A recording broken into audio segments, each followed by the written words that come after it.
पीले दांत वाली बहू। रंजना कभी ब्रश नहीं करती थी। उसे कितनी बार उसके माँ बाप ने डांटा, लेकिन उसका कोई असर उस पर होता ही नहीं था, जिस कारण से उसके दांत पीले पीले हो जाते हैं। शादी के बाद। अरे बहू, वैसे तो तुझ में कोई कमी नहीं है, पर तेरे दांत इतने पीले कैसे हैं बेटा? कैसे मतलब? कोई सर्जरी थोड़ी ना कराइए। वो तो क्या नाम, मैं ब्रश नहीं करती थी तो पीले हो गए। अब क्या करूं? आप कहें तो लाल करवा लूं या फिर काले? यार ये क्या है, क्यों माँ से लड़ रही हो? लड़ रही हूँ? अरे मैं लड़ रही हूँ या ये बोल रही है कि दांत पीले हैं, पीले। अरे तपस्या थोड़ी ना की है इन्हें पीले करने के लिए। बकायदा ब्रश नहीं किया है 20 साल तक, तब जाकर। छी, कैसी बात कर रही हो? ये उस वक्त तो पीले नहीं थे जब हम लोग तुम्हें देखने आए थे। अरे तब साफ करवा लिया होगा डेंटिस्ट के पास जाकर। अब देखो कैसे पीले पीले लग रहे हैं। रंजना सास की तरफ गुस्से से देखती है। फिर शुरू हो गई पीले पीले पीले। अरे पीले तो तब भी थे जब मेरे हाथ का रसगुल्ला उड़ा उड़ा कर खा रही थी और बोल रही थी, लड़की नहीं गुणों का खजाना दे रहे भाई साहब आप। खैर, अब वो लोग करते भी तो क्या करते, पीले दांत वाली बहू पल्ले पड़ी थी तो झेलना तो था ही। एक दिन कीर्तन में रंजना गाना गा रही थी। अरे कमला बहन, माँ का द्वार है, यहाँ तो सब शुद्ध होकर आते हैं, फिर अपनी बहू को ब्रश भी नहीं करवाती तुम। दूर से पीले पीले दांत भक्ति में बाधा उत्पन्न कर रहे हैं। अरे कोई 2 साल के बच्चे थोड़ी ना लेकर आई हूँ मैं बहू बनाकर। अच्छी खासी लड़की है, अरे कैसे करवाऊं ब्रश? ये तो उसे खुद करना चाहिए ना।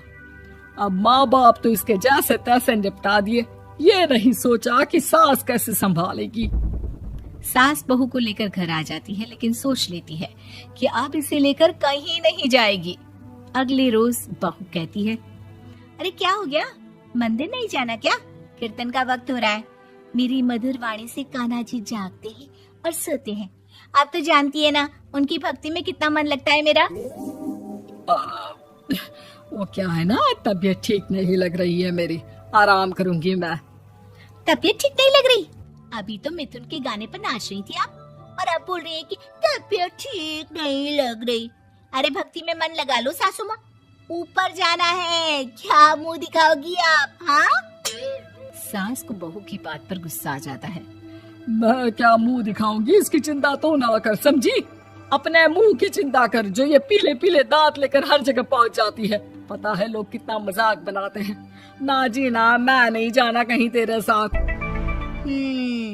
तो ये बात है। कोई ना, मत जाओ, मैं अपने कमरे में ही बैठकर भक्ति कर लूंगी। ऊपर वाला दांत थोड़ी ना देखता है, मन देखता है, भावना देखता है। और अरे बस बस, तू सब कुछ दिखा, बस ये सफेद चमकदार दांत ना दिखाना किसी को, है? जा यहाँ से।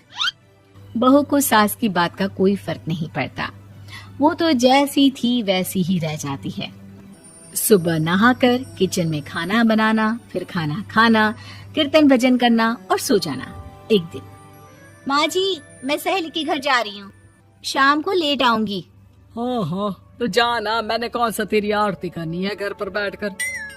रंजना सहेली के घर जाती है, जहाँ वो पार्टी में जाने की तैयारी कर रही होती है। अरे शिखा, कहाँ जाने की तैयारी कर रही है? मैं गलत वक्त पर आ गई क्या? अरे नहीं यार, उल्टा सही वक्त पर आई है।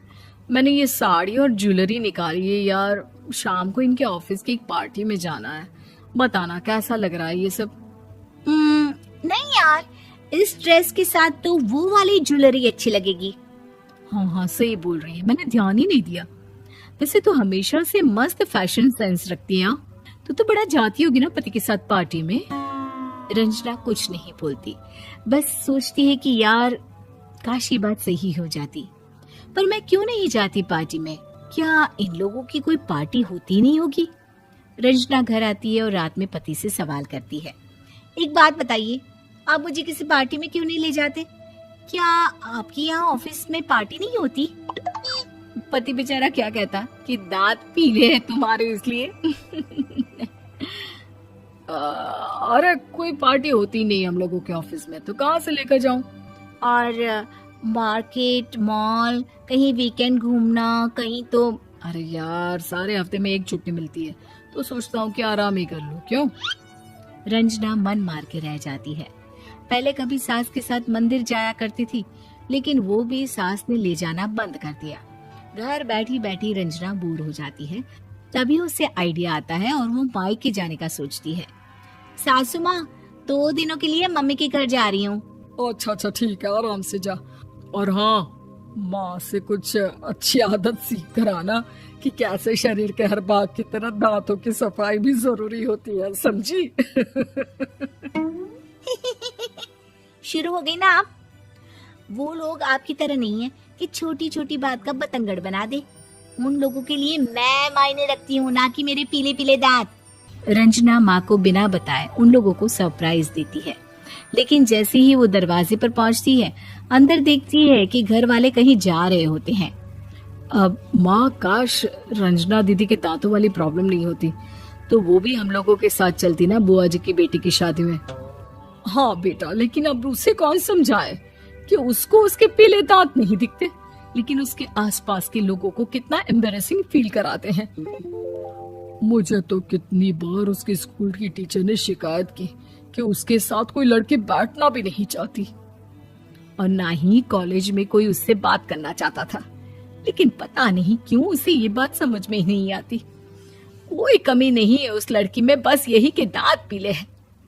वो तो भला हो जीजा जी और उनकी माँ का, जो दीदी को जैसी है वैसे ही रखा हुआ है। रंजना को अपने घर वालों की बात सुनकर बहुत दुख होता है।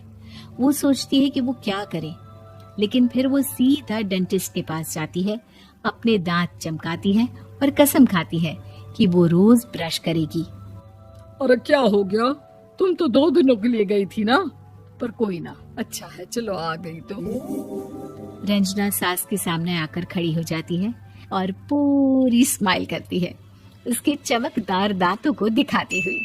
हैं? चले मंदिर? माँ, मुझे माफ कर दीजिए, मैंने आप लोगों को बहुत एम्बैरेसिंग फील करवाया। मैं आज से रोज ब्रश करूंगी।